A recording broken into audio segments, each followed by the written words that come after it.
Hello everyone, my name is Chris, welcome to my hobby blog. Today we are doing another quick little review.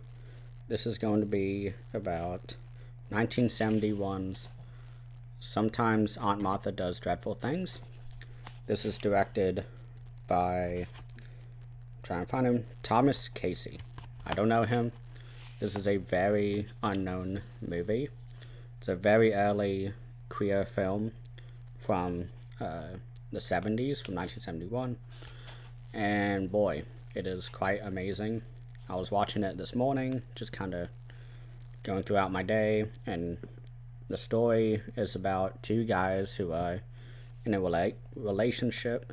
One of them is named Paul. He's kind of the older figure who cross-dresses as Aunt Martha. And then the other one is Paul, who's a bit younger, and they had to run away from Baltimore and go down to Miami in order to escape the police because they killed somebody. It was a little fuzzy, but we learn about that killing throughout the movie. And they're hiding out. Paul is cross-dressing as a woman, as an older woman named Aunt Martha, and his nephew is Paul, or Stanley, I believe. Yeah, Stanley's his name. And they go throughout the movie kind of avoiding as much attention as they can. And it's very, like, tense throughout the movie. It's not the most interesting throughout. It's interesting enough that you keep watching it, of course, and you like it. But it's really the last 30 minutes that blew me away. And it's a very weird movie. And not in the terms of the content, because I think it's normal, and that's just how life is. But this is such a different movie than I'm used to, because this is 1971. Just queer people in general were not able to be themselves because they got killed. They are still killed today. And watching this movie from the 70s is like a time capsule. And how the movie ends is about what I expected this film to end with. But there are so many different twists throughout. And it's very low budget, of course, because not many people were okay with this kind of subject matter back then.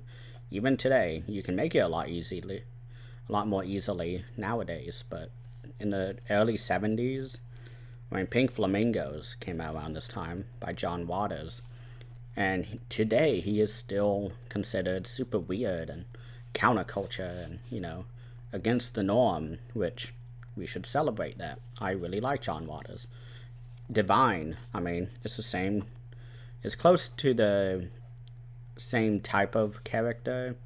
They're both really, they're actually opposites.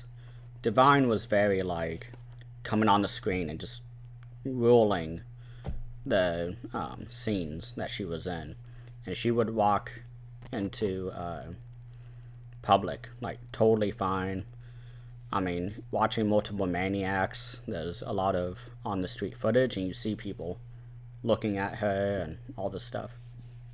Well, in this movie, it's a really tiny movie, and they're kind of going, behind the house or whatever, because they're hiding out in a, not an apartment, but a house that they are renting, and the neighbors keep coming by, and they have to hide, and sometimes Aunt Martha comes out, and nobody at all suspects that she's actually a man, and the acting by these two men are just amazing.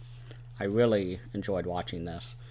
And I really liked the neighbor characters. It's a mother and daughter, and they're both nurses in a hospital, and they keep coming by trying to talk, and Aunt Martha has to come out and kind of steer them away.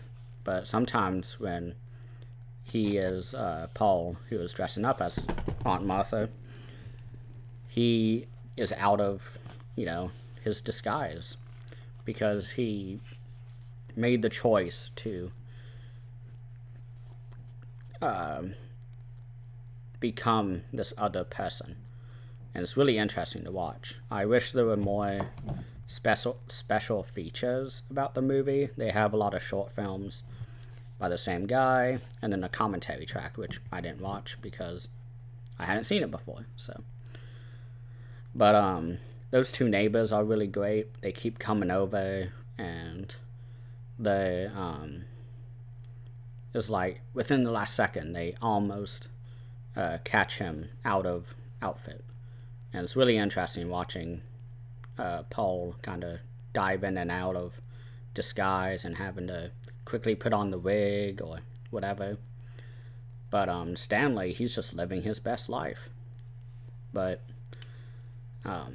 we meet a couple of characters who know of the murder that happened in Baltimore, and they go back and forth and all that. So I think that's it. I don't want to go into the ending because it should be seen to be believed. I loved it. The last 30 minutes was just 10 out of 10. Went directions I did not expect it to. But this is a AGFA partner release by Vinegar Syndrome. So this is the second release, or maybe the third release that I have by them, and so far it's 3 for 3 for how much I enjoyed it. I love the artwork that they did. They have the original one here, but I don't really like it. It doesn't have that color scheme, so I like this a lot more. And I think the best thing about this movie is that it is like an early queer film, and they very tastefully handle that those characters, the two men who are in a relationship. And so, yeah, I think that's all I'm going to talk about. So, thank you all for watching. Please make sure to subscribe and like this video. I've actually been looking at my analytics lately, and seems like everybody who searches for my channel are looking up sex and sex films. So I guess I need a rebrand. I'm only going to do pornos from now on. Not really. I am not doing that. I don't care enough to do that. But let's fix the analytics a bit. Thank you all for